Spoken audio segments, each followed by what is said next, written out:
Once again, greetings everyone. Welcome. We'll go ahead and get started. We're so glad that you've joined us today for our second CEO Roundtable entitled Cultivating Leadership. We started the program last fall, had our first CEO Roundtable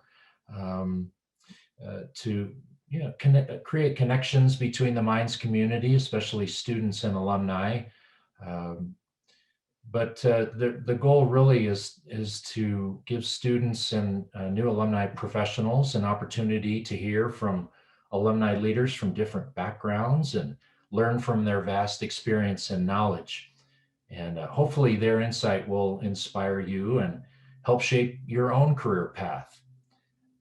So we're honored to have three esteemed panelists with us today, and we're so appreciative of their willingness to share their stories. Looking forward to hearing from each one of them.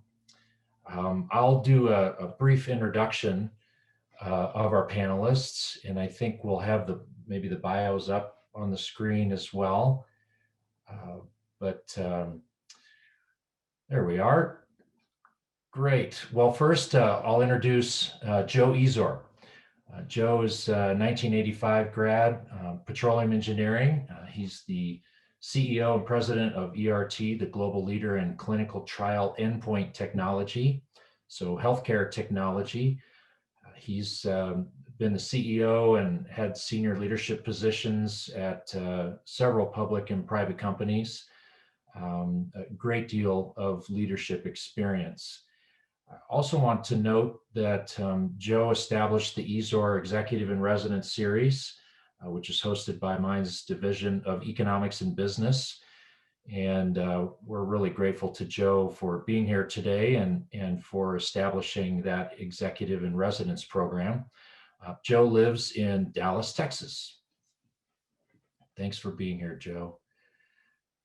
Next, we have Nancy Keegan. Nancy's 1982 grad, chemical and biological engineering. Nancy serves on our Minds Foundation Board of Governors and the Executive Committee, and she chairs the Investment Committee.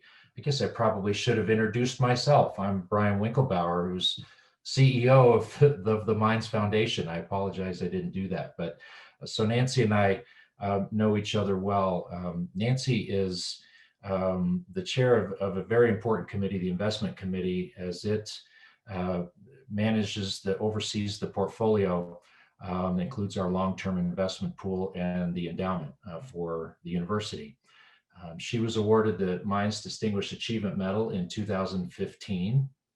Her professional experience is in investment banking, private equity. She's the former vice president of Simmons & Company International, and the former managing director of Cross Hill Financial Group. And her professional experience has been valuable as a volunteer for not only for Minds, but also the University of Nebraska and the University of Nebraska Foundation. Welcome, Nancy. And greetings to Kelly Taga. He's a 2000 grad, degree in chemistry. He's a transfer student from Claremont McKenna College. He played football and coached on the football team. Kelly, I didn't know that about you. Did both. He served on the alumni board, Minds Alumni Board from 2006 to 2010, and received the 2012 Minds Young Alumnus Award. He's currently the Senior Division President of the Northern Colorado Home Building Operation for Richmond American Homes. And he and his wife and their two daughters recently moved back to Colorado. So welcome back home, Kelly, and thanks for being here. I think it's interesting that all three of our panelists have professional experiences that aren't necessarily directly related to the degrees that they receive from Minds. In addition, all three of them have stayed connected and been involved with Minds in other ways since graduating. So again, we're so grateful for your time and sharing of your story and for your continued involvement with Minds. All right, with that, I'm going to turn things over to President of Minds, Paul Johnson. Well, thank you, Brian, and thanks, Nancy, Joe, and Kelly for being here with us today. This is great. I just want to do a real quick welcome on the on our meeting here today. We've got students, young alums, staff Minds, but lots of people from the Minds community really interested in hearing about this. We record these so that we can play them back again. For example, I'm going to use this in my CSM 101 class for students. And one of the reasons that we're doing this, and Brian asked me to sort of talk about the why a little bit, is that in our strategic plan going forward for the university, we're really trying to emphasize professional development, both while you're at Minds and after you leave Minds. We want our graduates really to be the best professionally developed, and a lot of that comes from interactions like this, having the opportunity to hear very specific examples of other alums' careers and the advice that they might have for people going forward. So this is a really important part of things going forward, and the opportunity to record this so that others who can't attend either because their work schedule or their class schedule, we'll have an archive of these, and I'm excited that we'll be able to have all of that. So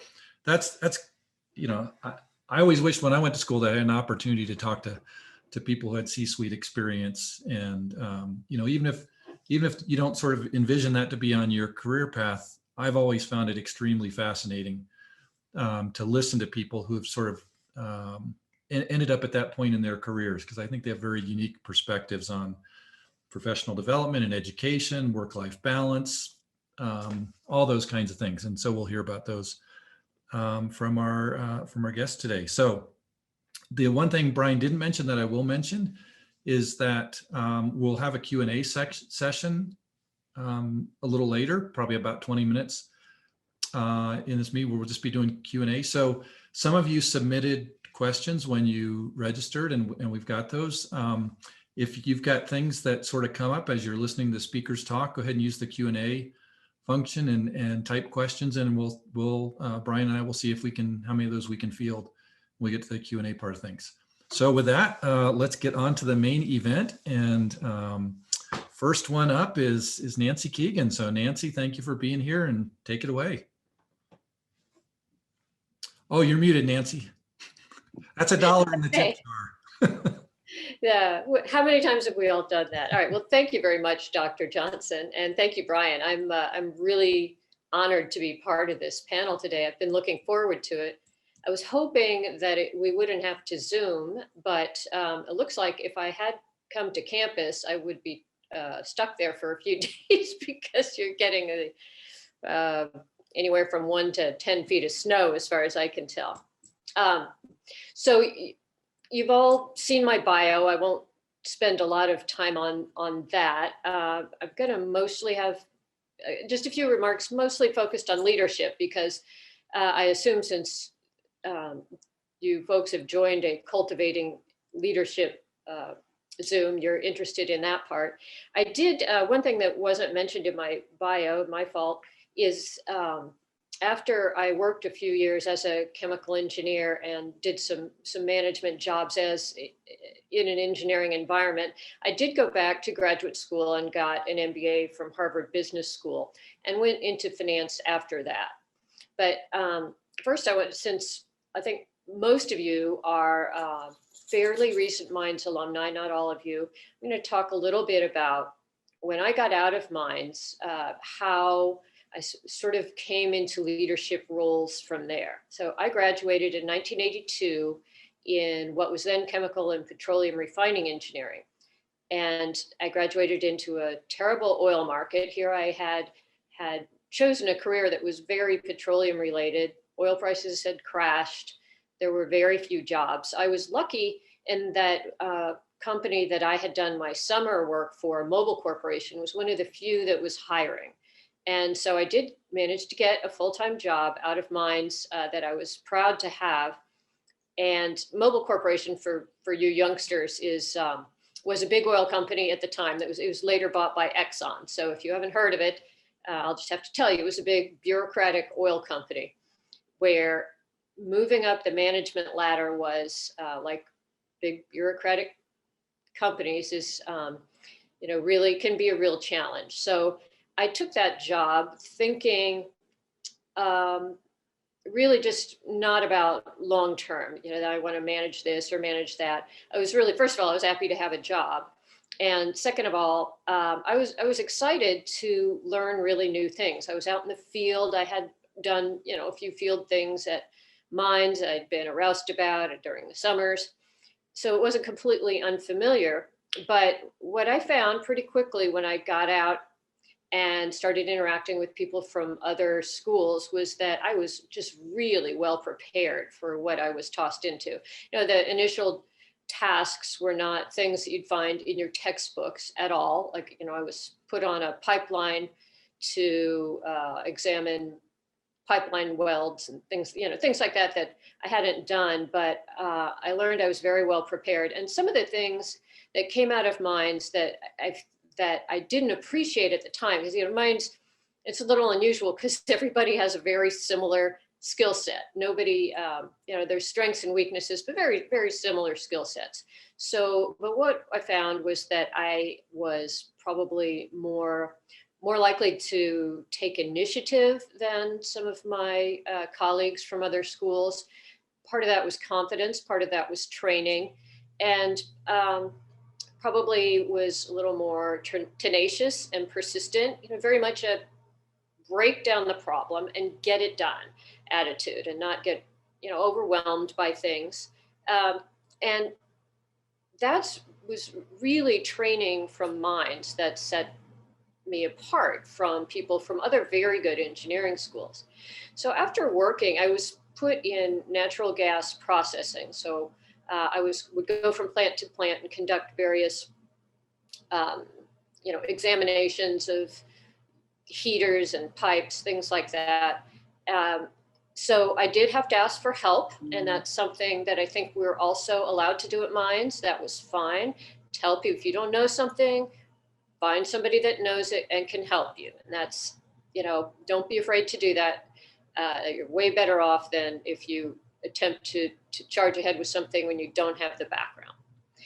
After a while, I like a lot of you, I'm sure, is of the type that I want to know everything about what I'm working with. So I was assigned to one particular gas plant. I wanted to learn every valve, every bit about it.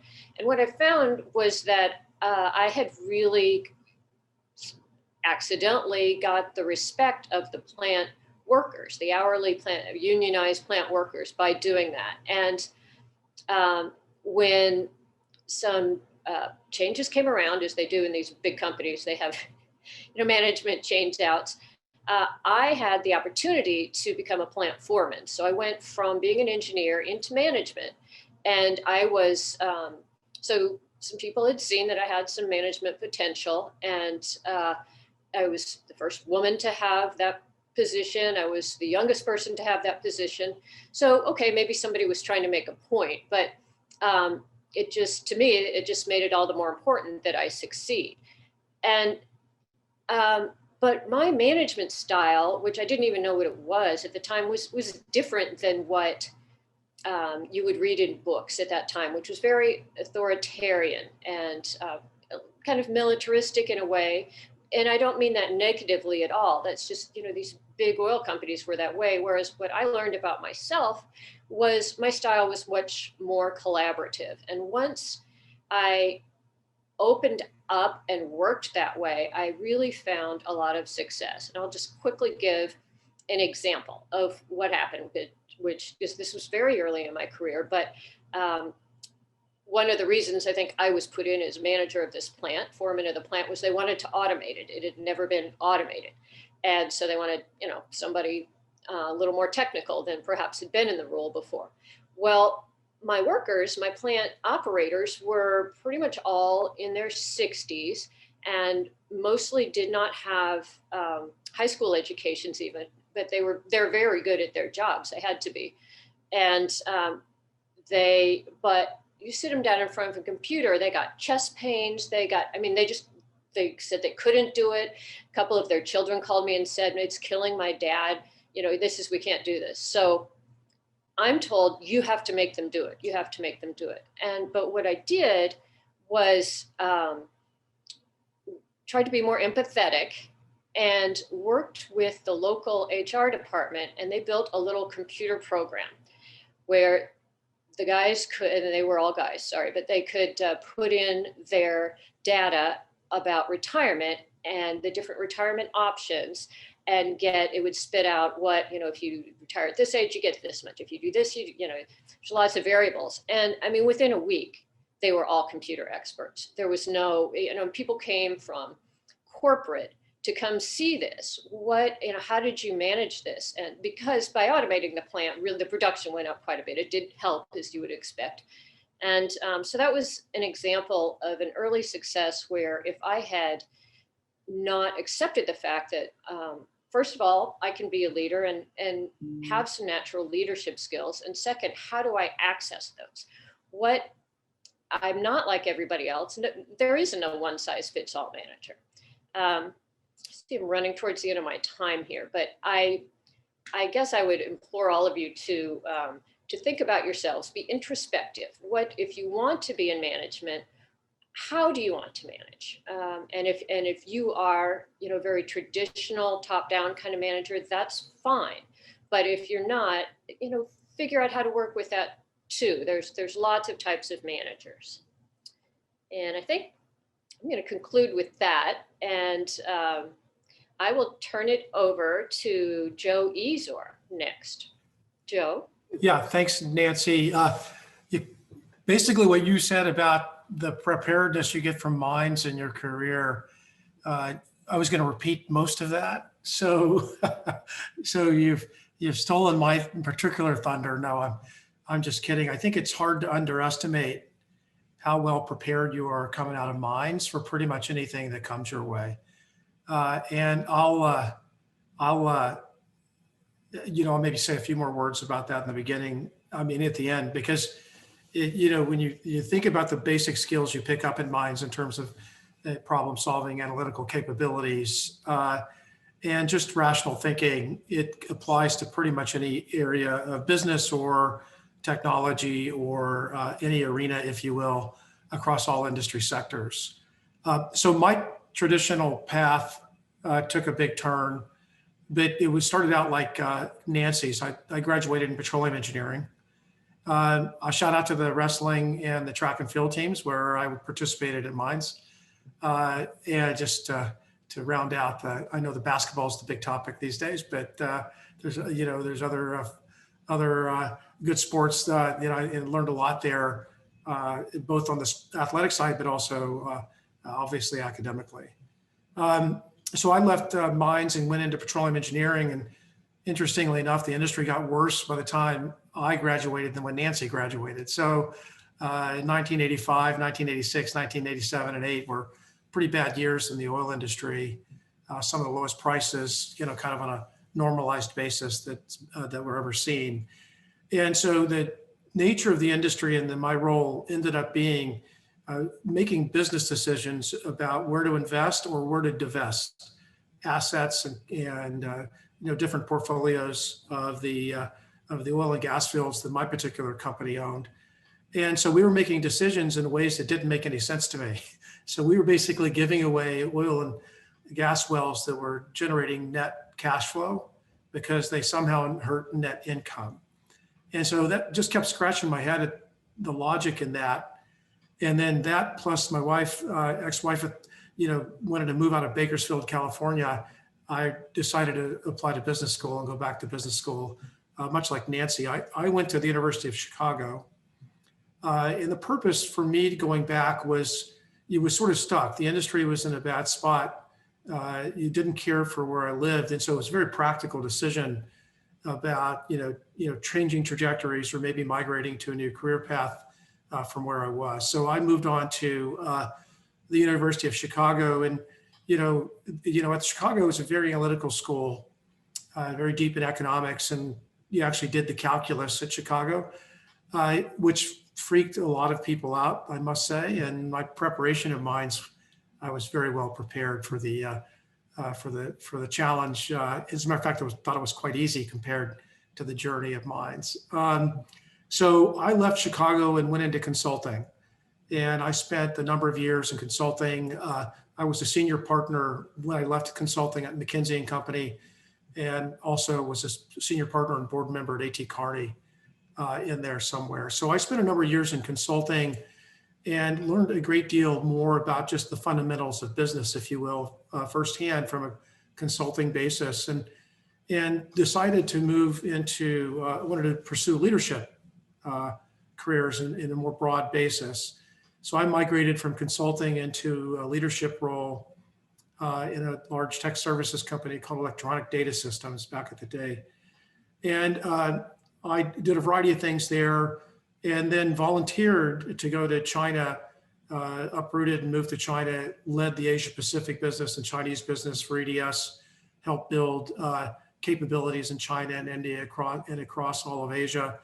And I had a wonderful experience that continued to broaden my own horizons and even my thinking, which is a key tenet that I would encourage all of us and all of you to consider, is how do you take steps to continue to round out your capabilities, but also explore interests in things that seem kind of particularly motivating to you.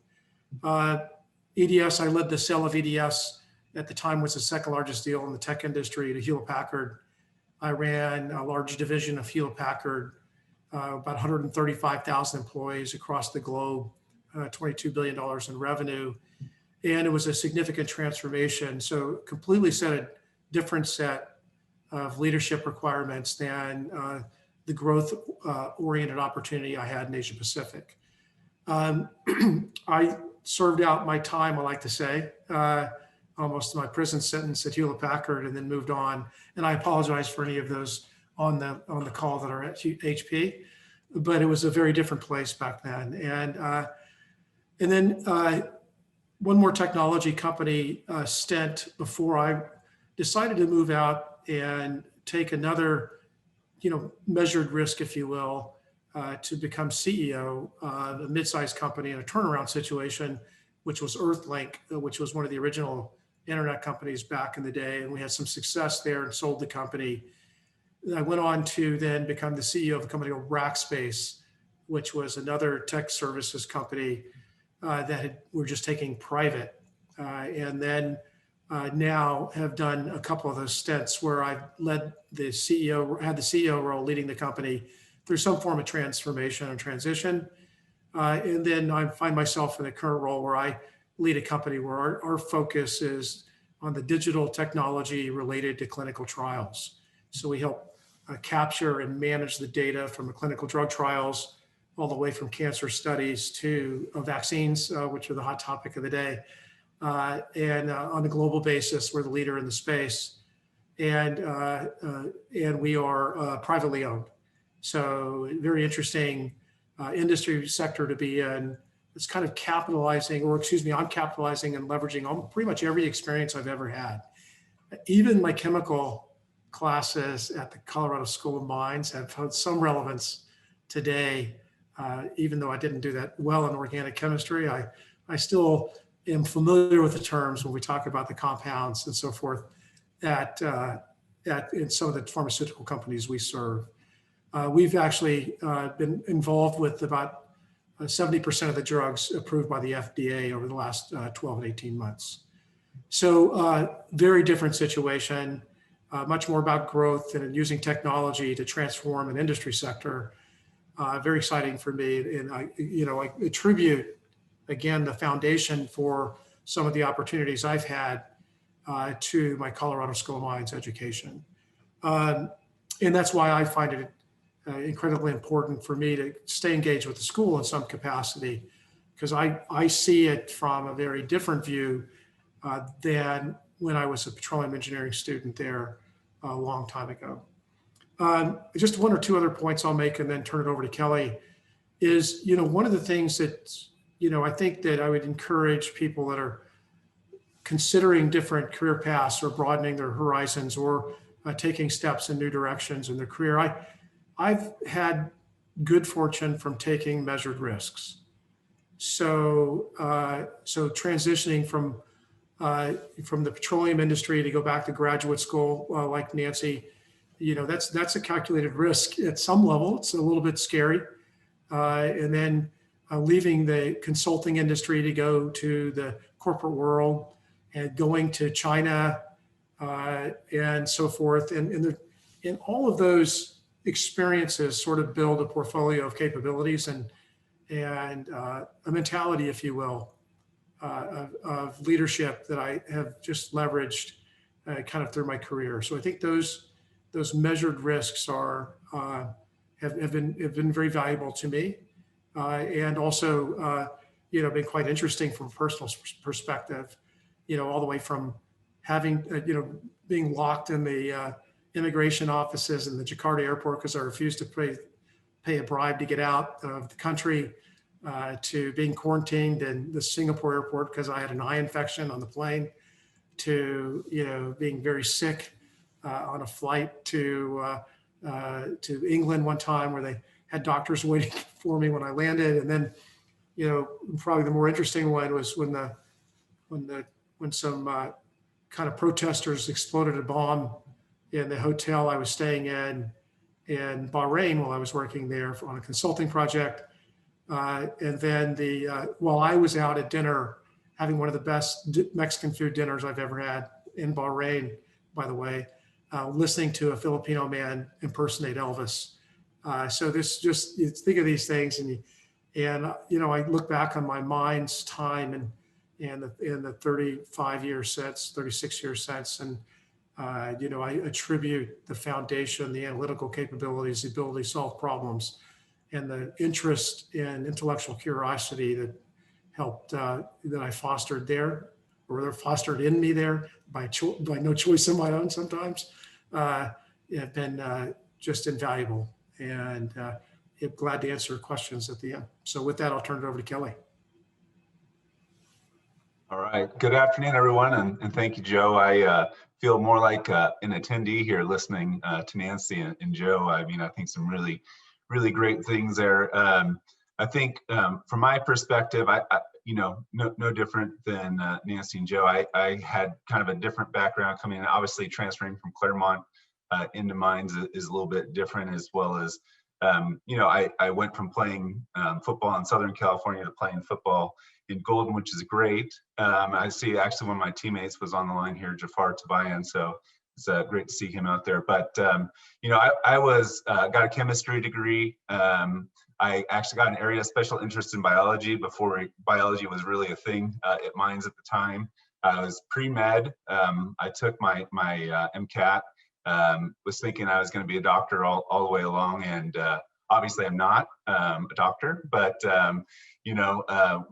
what really I started out my career doing and kind of in wrapping up at Mines was, well, what do I do? I thought I was going to kind of go down this path, and even just wrapping up college, kind of taking a different path, and started out with Anderson Consulting / Accenture, and did supply chain consulting for 4 years. And getting to work for Fortune 50 companies, I think just kind of opened your eyes to what different types of things are out there. And what I would tell you, kind of going into that without knowing what I was kind of signing up for, I think what Mines really prepared me for, which I think both Joe and Nancy have alluded to, is really that critical thinking, logical process, being able to grab a problem bull by the horns and just figure it out. I think that's something critical that you get from Mines, regardless of which kind of discipline you studied. You take that with you into the business world, kind of regardless. From playing football, just the teamwork, balance, collaboration, and work ethic that you need from both the school and playing athletics, which I think Joe alluded to here again. So I don't think I'm saying anything new that they haven't necessarily touched on, but I just think that those are key and critical parts, especially the balance part in athletics and school. I mean, being able to separate getting your schoolwork done, getting your labs done, making sure all that stuff's turned in addition to focusing on sports to make you and your team the best that you can be, I think is a great thing. And for me, on top of that, obviously I was a part of the American Chemical Society Student Club, and we did some volunteer things at elementary schools as far as like doing experiments in front of young kids. Volunteer just tutoring math at some of the local elementary schools, Mitchell Elementary School just down the street there. You know, I think all that just helps you become a well-rounded human being and person that sets you up for success and no matter what you decide to do. So I think, you know, I credit all that to the opportunities that I had at Mines. In addition, beyond that, after graduating, coming back to the board, which again, you know, I mentioned Jafar a little bit earlier, but he was on the board with me there. And just going through, you know, although there are alumni association board meetings, which is definitely different than foundation board meetings, but just going through what board meeting is and just learning from that. And I think for me, you know, my kind of key word is, you know, being opportunistic. And I know that comes with measured risk, as Joe was mentioning, but I think for me, it's just being opportunistic in things that are in front of me that I can learn from, gain experience from, to make myself better and just sharpen myself and those that I'm around. And I think, you know, the other side of that for me is just kind of collaboration as well. Nancy touched on it as well. I've definitely been more labeled as a servant leader, which is kind of different than some of the traditional management styles, which really means I'm hands-on. I've never asked someone on my team to do something I wouldn't be willing to do, whether that's going to a jurisdiction and getting a permit myself or applying for a permit, or, you know, going out and making sure that a house is framing out correctly and taking a 6-foot level, making sure things look good. I've been in someone's house re-screwing in a doorknob that wasn't installed correctly. So, you know, whatever it may be, from that perspective to sitting down with a land seller and talking about a $20 million land transaction. So I think just the scale of what you do kind of comes from all those experiences as well, which I'm super proud, like I said, to have been a graduate from the Colorado School of Mines and definitely still very closely aligned with that.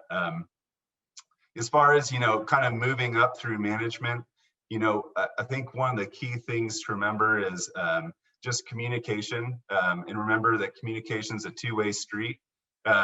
So because you think you're doing something doesn't always mean someone knows you're doing something. So I just do think that, you know, relationships and communication is super important.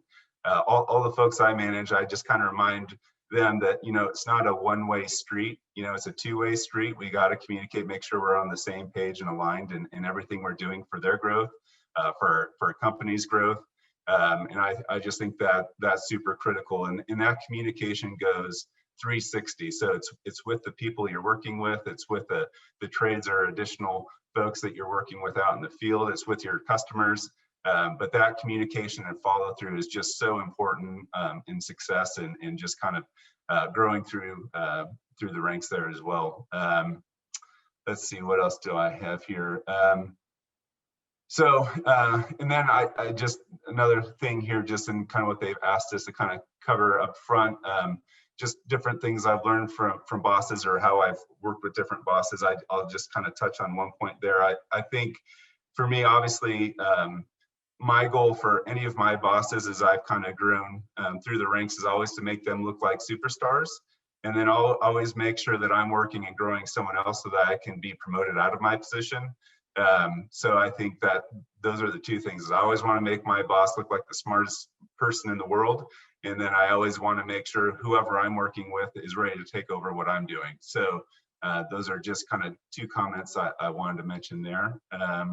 And I think, like I said, Joe and Nancy did such a great job. I don't know that there's really much else for me to mention personally, but would love to help answer any questions and just leave hopefully a little bit extra time to answer some additional questions that might be coming in from the audience. So with that, I think I'll turn it back over to Brian.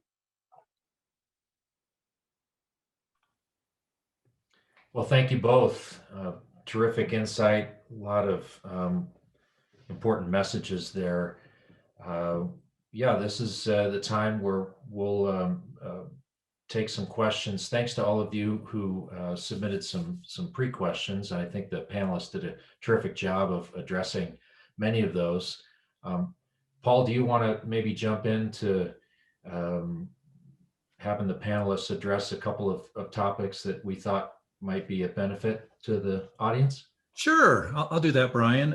And I just want to point out to the audience, one of the coolest thing about inviting C-suite people to participate on a panel is how well they manage their time in their remarks.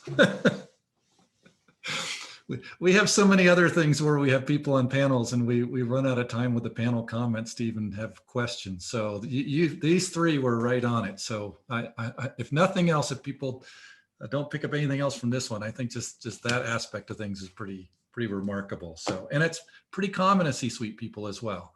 So they're very, very good about just intuitively knowing time. But one of the first questions we thought we would ask all three of you, Nancy, you touched on this when you kind of mentioned your post-Mines education and things, is when you look back on it, or either because you've done it yourself or others that you know have had it, what's sort of the role in the the MBA or some sort of a financial kind of education in your professional growth? Is it there's kind of a perception sometimes that's like it's a requirement to move into a leadership position. There's some thinking these days that it's less important, and maybe some other kind of management or leadership related education would be perhaps more valuable for people. So what are your thoughts or recommendations on maybe formal education to complement your mind's education that you just feel has been valuable to you or others that you know? And I'll Nancy, if you want to jump in first, and then yeah. Yeah, no, I'd be happy to jump in first, because the people, Mines graduates are very smart and self-starters, and they can all learn the things that you are taught in business school without going to get the degree. And I think that's something that goes through everybody's mind when they're thinking, well, should I do this at night? Should I just not do it? I know I can learn these things. So I'm just gonna be honest about why I did it and what it did for me, and in hindsight. So reasons I did it, very similar to what Joe talked about. I mean, the industry, oil industry at the time, I mean, my division especially, just honestly, it had the halo of death around it, as I would said at the time. So I went from this really busy, successful working out in the field thing, and I got promoted, yay, and I'm here in this district office that I aspired to, wearing pumps, and I realized, so for example, I could give a lot of them, but lunch started about 11, and it was part of the thing every day was a contest to see who could most perfectly microwave the popcorn in the bag with the fewest kernels, but without burning. I mean, it was just, I was like, oh boy, okay, this is not good. And I didn't like it, not surprisingly. And I could also see I just wasn't really going to go anywhere. I was so much younger than everybody else and had, no seniority. And again, the only woman, and wasn't really a positive at that time. So like, I really wanted to transition out of being such a specialist in oil and gas. I loved it. It's so fascinating, but it was not a positive career thing at the time. I had a good friend who had graduated from Mines 3 years before me, and he had gone to Harvard Business School. He was a mining engineer and worked for Kennecott Mining. He had gone to Harvard Business School and, had called me a number of times and said, I think you would like it. I think you'd be good at it. I think you'd benefit.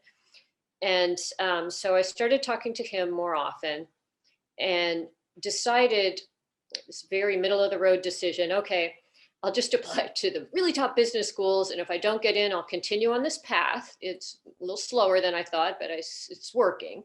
But if I do get into one of the top ones, I should probably make that change. And so that's what happened. That's what I did.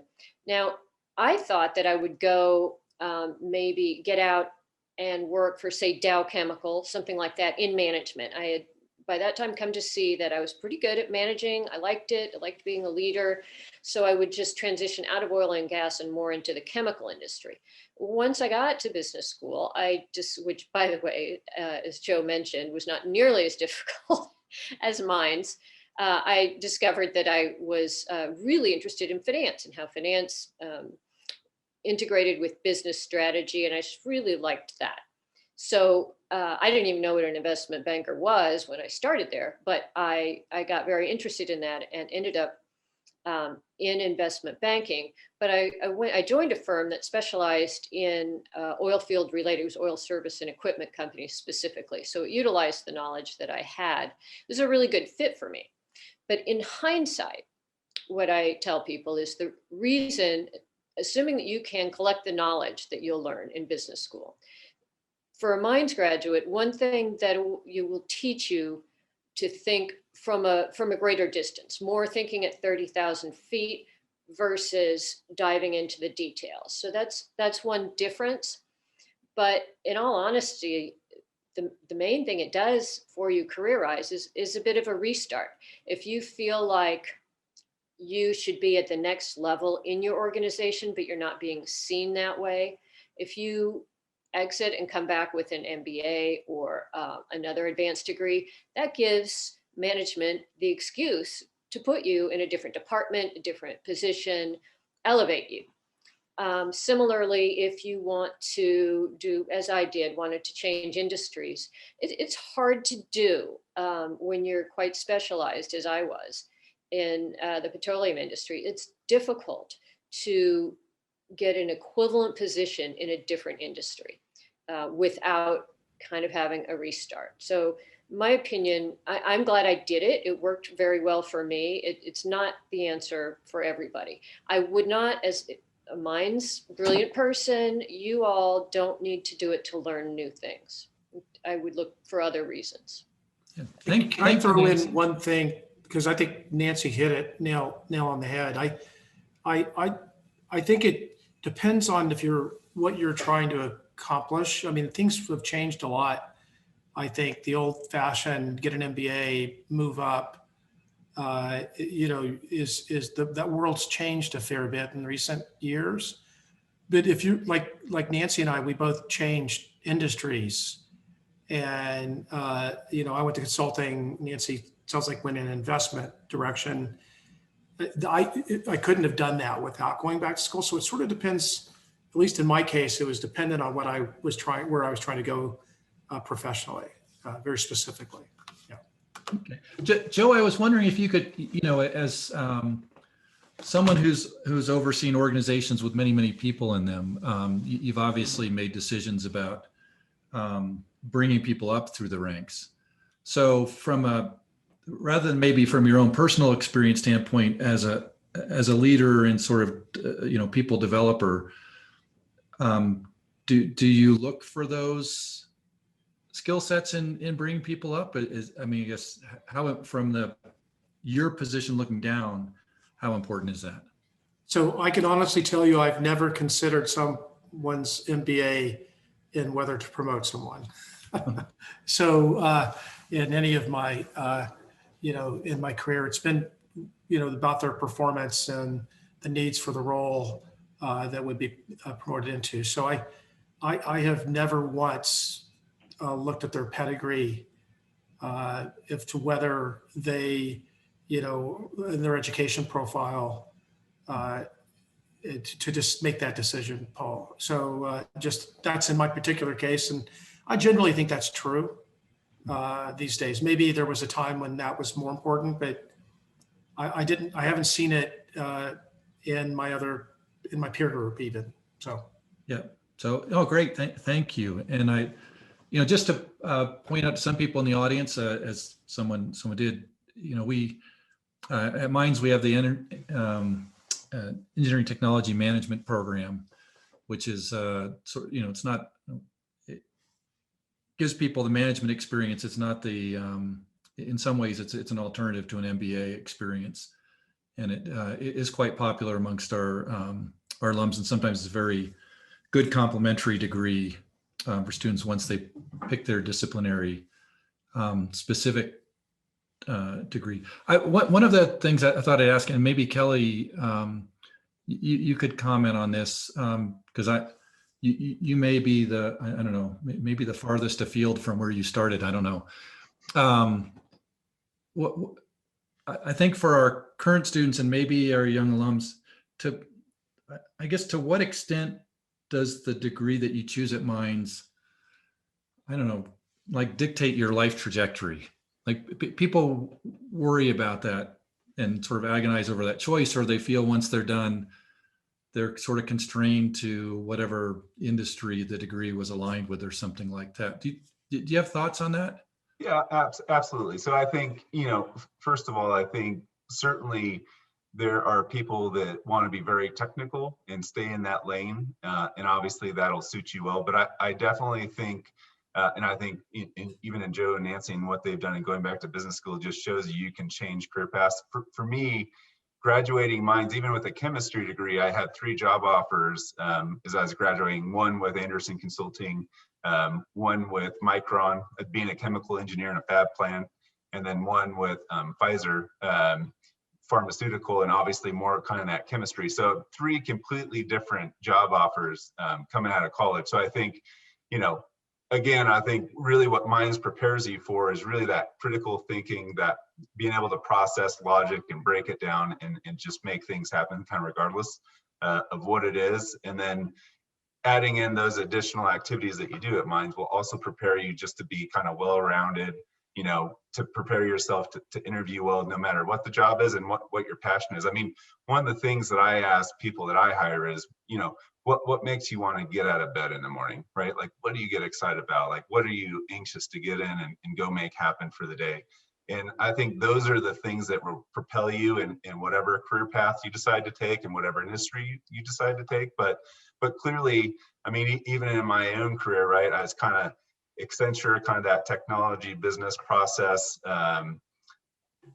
lane. And then with Pulte, I started to learn home building. And then with MDC, went from being a VP and CIO to now being an operations guy, right? Which is kind of a curious transition. You don't see a lot of CIOs go to be an operator, right? And so I think here again, even within the same organization, I was able to kind of shift gears from being more technology focused, more operational focused.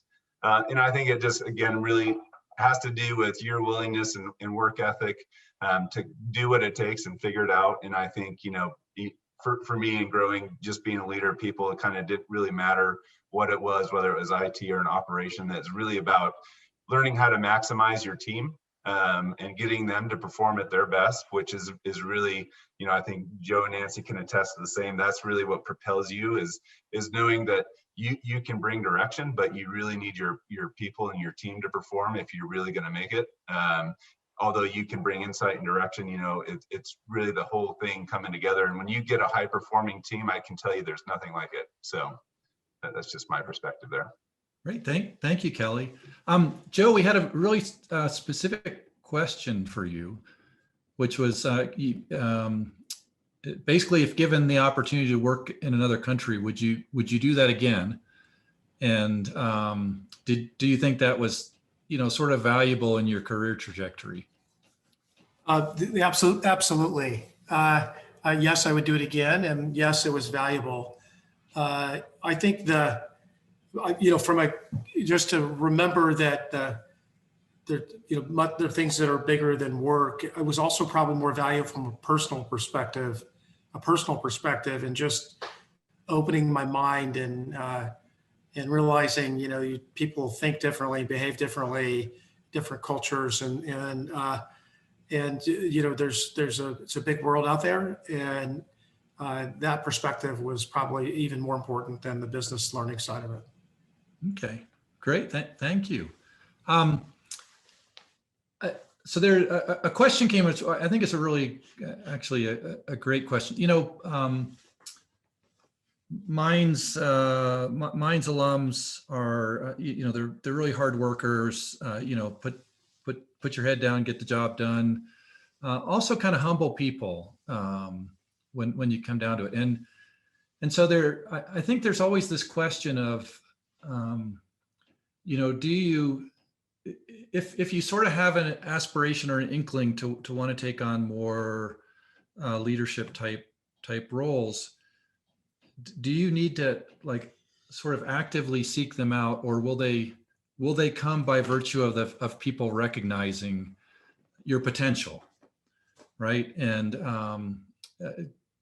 it's an interesting thing, right? Because you like by telling people that I'm interested in this, does that hurt me, or by just working hard and hoping people spot me, does it happen? And so each of you have had pretty different sort of career paths from that perspective. So I don't know, Nancy, do you have a thought on that?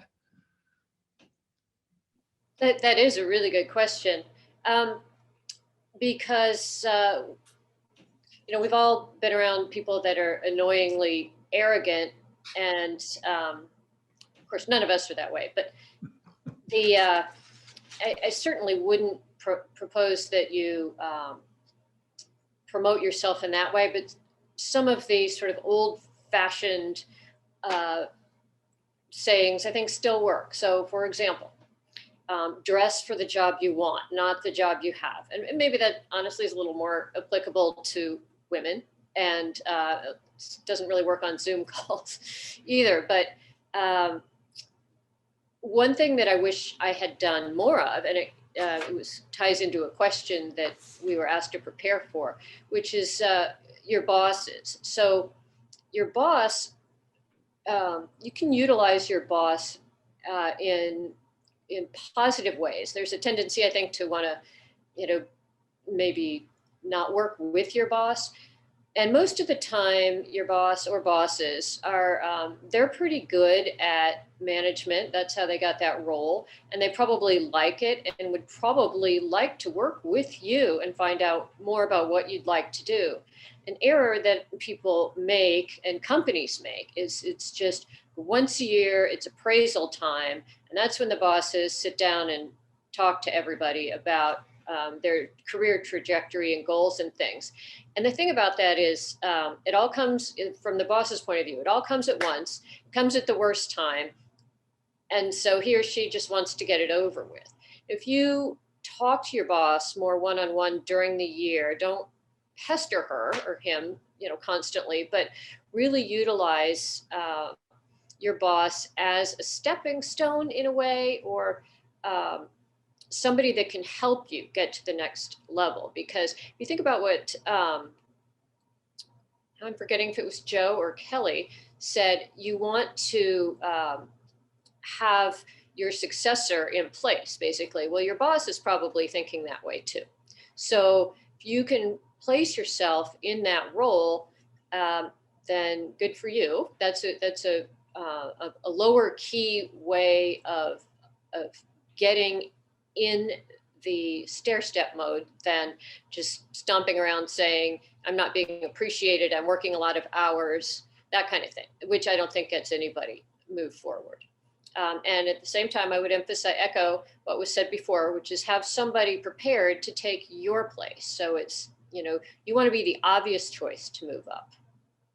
Okay, great. Thank you, Nancy. Hey, we're going to go to speed question round, I think, here as we're cruising. So maybe a couple of questions we can answer with one word or 2 word answer. So we have a question from one of our current students, and Jessica, who I'll mention, survived my class. So I'll give her a shout out just for having done that. But she's asking if you could identify one skill that was underdeveloped in your education that has been important in your career. And what's one skill, these could be technical or non-technical things, that you'd like to see in the next wave of graduates entering the workforce? So the first part is an underdeveloped skill in your education, but it's been very important in your career. And the second one is, what do you think graduates should have as they're leaving school that maybe they're not getting right now that's going to be important going in the future? So we'll do that. And Joe, do you want to start? Yeah, sure. So communications would be the one skill I felt like Kelly mentioned it earlier, but if the effective leadership starts with communicating and listening, actually, and then communicating. So I think the communications is something I wish there'd been more of. In terms of the skill I wish more would be the listening skill. So it's I was missing both of those coming out of school, and it learned through the hard knocks. Yep. So interestingly, when I got out of school and I went to work, I went to go work for Shell, and they would put everybody in a communications course, and the thing you walked away from the communications course was a mug, and what it said on the mug in Latin was basically "shut up and listen." So it's there. Kelly? Yeah, I was just going to echo what Joe said. I think number one is active listening. So it's not just listening, but it's being present and really hearing what's being said. And I think that's so critical. No matter who it's with, whether it's with your boss, whether it's with a customer, whether it's with a trade, just really make sure you understand what's being said so that you can come to some sort of resolution on whatever's coming from it. And the biggest thing is just out of especially some of the newer grads is don't hide behind technology. Don't be afraid to get face to face with someone and really connect and network. I think a skill I see lacking today is that people want to text.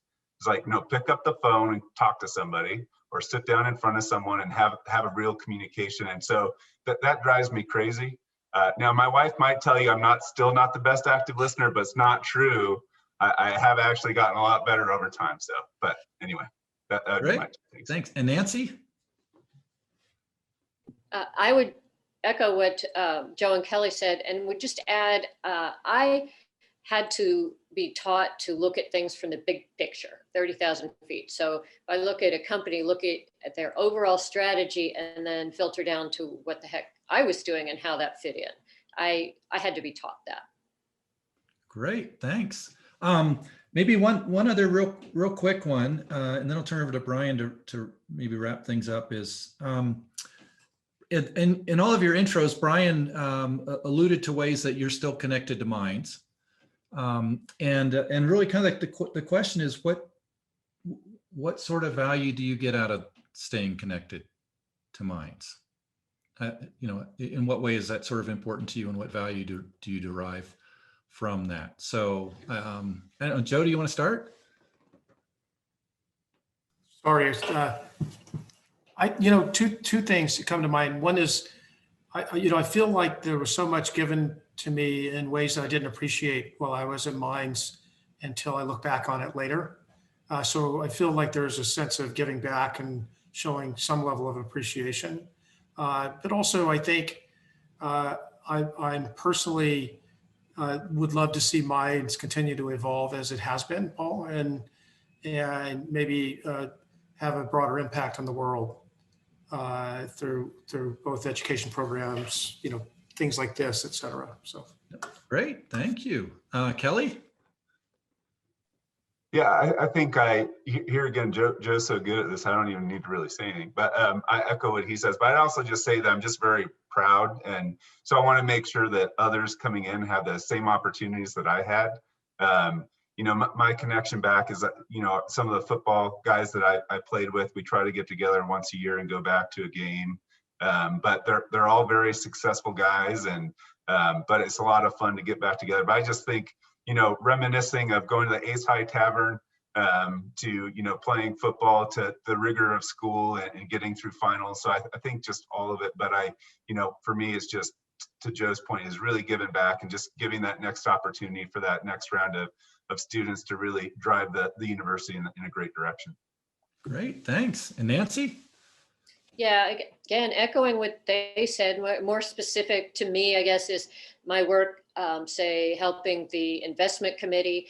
I think Minds is such a great place, and I love to think about, okay, if we do this work really well with the endowment, that could be one more scholarship or one more program that benefits the students and faculty. And so it's just really gratifying to be able to have that kind of impact for such a great place. All right, thank you. Hey, it's been great talking with all of you, and I'm going to turn over to Brian to wrap it up for us. Well, once again, virtual applause for our panelists. They were terrific.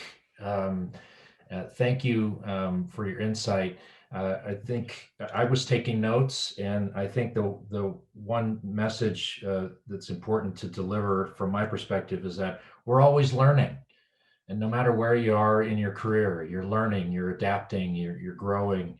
And I think our panelists exemplified that as we all work to pursue our passions and be the best that we can be as leaders.